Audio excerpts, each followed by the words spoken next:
नमस्कार साथियों, मेरा नाम श्रेयांश दुबे है। मैं आज आपके सामने अपने नए लॉन्च हो रहे ऐप के बारे में बात करना चाहूँगा, जिसका नाम फीड फॉर मी है। साथियों, मैं कोई प्रोफेशनल कंटेंट क्रिएटर नहीं हूँ, तो इस वीडियो को बनाने में यदि मुझसे कोई त्रुटि होती है तो इसके लिए मैं क्षमा प्रार्थी हूँ।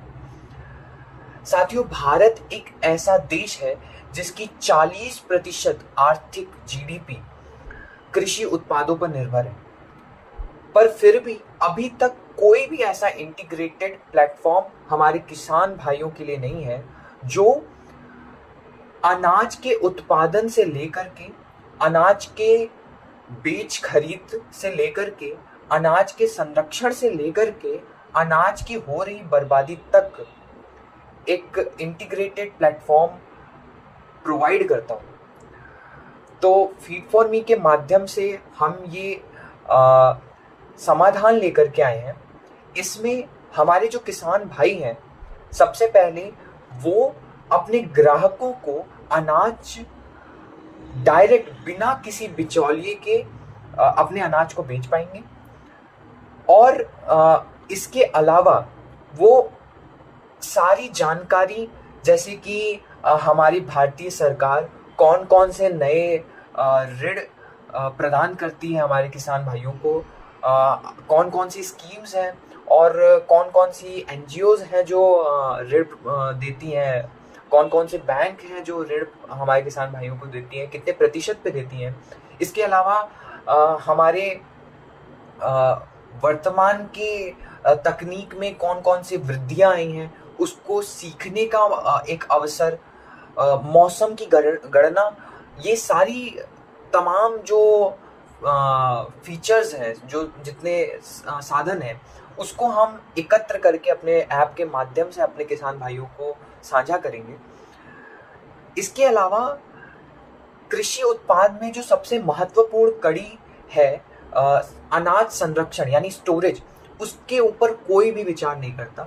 हम प्रतिवर्ष समाचार पत्रों और चैनलों के माध्यम से ये खबर सुनते हैं कि करोड़ों किलो, लाखों करोड़ों किलो अनाज वर्षा ऋतु के कारण बह गए, सड़ गए। तो इसके उपाय स्वरूप हम फीड फॉर मी स्टोरेज के माध्यम से ये समाधान लेकर के आए हैं।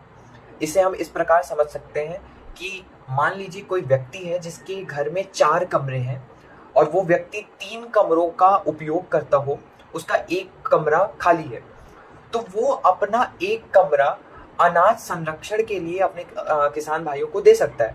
पास ही जितने सारे किसान भाई हैं उनमें से किसी एक को दे सकता है। इससे 2 लाभ हो गए। पहला लाभ कि अनाज संरक्षण के लिए एक स्थान मिलेगा। दूसरा, जो व्यक्ति जिसने अपना कमरा दिया है उसके लिए एक आय का स्रोत होगा। तो ये 2 तरह से लाभप्रद रहेगा।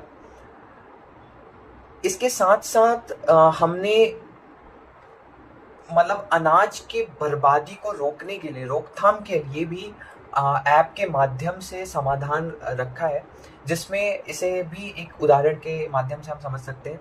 जैसे मान लीजिए आपने 4 रोटियां बनाई और आपने 3 रोटी खा ली, 1 रोटी अगर बची गई तो उस रोटी को आप किसी जरूरतमंद को दान कर सकते हैं एनजीओ के माध्यम से।